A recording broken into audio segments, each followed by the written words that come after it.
Hey y'all, good morning. Today I read Genesis chapter 21, verses 2 through 7. And this is like the rest of what we were talking about yesterday. And we see that the promise is fulfilled. I can read it.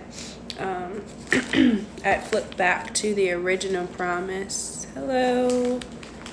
But it says, Sarah became pregnant and bore a son to Abraham in his old age at the very time God had promised him. Abraham gave the name Isaac to the son Sarah bore him. When his son Isaac was 8 days old, Abraham circumcised him as God commanded him. Abraham was 100 years old when his son Isaac was born to him. Sarah said, God has brought me laughter, and everyone who hears about this will laugh with me.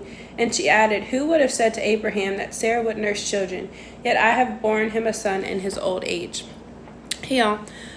So this promise is fulfilled, and in the fulfilling of the promise, it says at the very time that God said it would happen, but it's like we didn't have a time.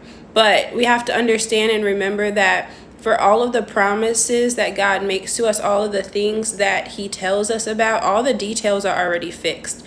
God knows the whole plan. He knows the how and the when to our what. And we have to understand that just because those details have not been revealed to us does not mean that they do not exist. God is just the one who knows all of those things. He's not making things up as they go along. He's already figured out everything that he wants to do and exactly how he's going to do it and exactly how it's going to pan out. And that's kind of encouraging, but it forces us to trust that God knows everything and that God knows what he's doing and that we can trust his word even though we don't see and we don't have every single little detail as to how things are really going to go.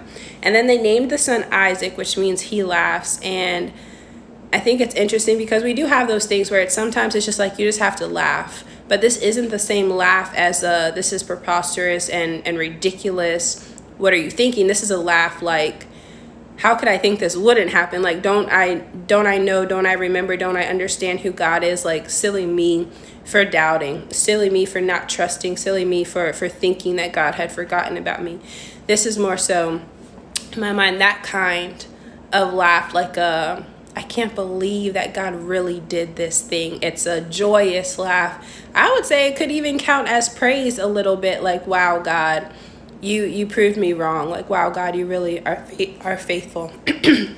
And then after Isaac was born, Abraham circumcised him, which is the instruction that Abraham received before he even received the promise. So we have to remember and understand that just because the promise is fulfilled or we receive what God said would happen, that doesn't mean we stop doing what God told us to do. Abraham applied the instruction he received in his season of waiting and preparation regarding stewardship once he got the promise, and he continued to hold fast to the Lord's commands, which is exactly what we have to do. I think it is really easy to get what God promises, to get what God has for us, and then to just start doing our own thing again. And this is showing us, like, no, that should not be our appropriate response to the fulfillment of the promise. It should be to continue to hold fast to the things that God tells us to do. And then at the end, we see like Sarah kind of thinking through some things here.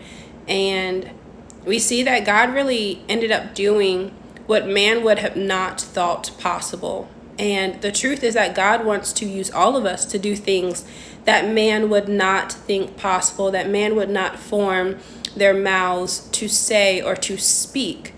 But this all started way back when God told Abram at that point what he was going to do, and then Abram obeyed and gave his initial yes. Like, the possibilities for God, or the opportunity for God to use us to do the impossible, is contingent upon our initial yes. And it's like once Abram conceded, once he submitted himself to the plan of God, like that's when the ball starts rolling and it's done. It's set in motion, it's set in stone.